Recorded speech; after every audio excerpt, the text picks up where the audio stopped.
நானும் இருந்தேன். அந்த நினைப்புலதான் அன்னைக்கு அம்மா இறந்த உடனே நான் நினைச்சிருந்தா சிஎம் ஆயிருக்கலாம். எனக்கு அந்த நினைப்பு ஒரு செகண்ட் கூட வரல. என்ன பொறுத்த வரைக்கும் இந்த அரசாங்கம் நீடிக்கணும், அம்மா கொண்டு வந்த அரசாங்கம் நீடிக்கணும், அதுதான் நான் நினைச்சேன். அதுக்குதான் அவரை உட்கார வச்சோம்.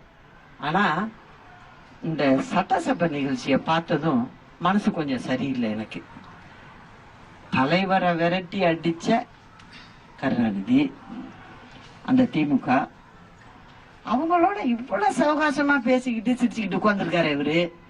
இது எப்படி சரியா வரும் அப்படின்னு என் மனசுக்கு பட்டுச்சு.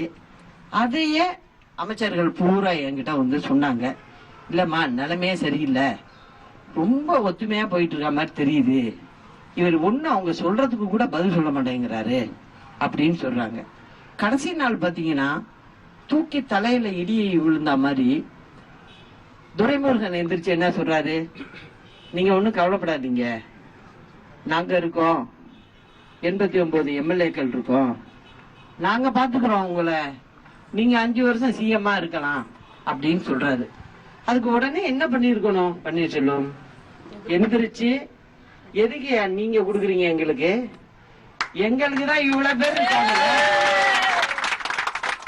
அப்படின்னு அவர் சொல்லி இருந்தாருன்னா இப்பயும் நான் ஒன்னும் டிஸ்டர்ப் பண்ண போறது இல்ல.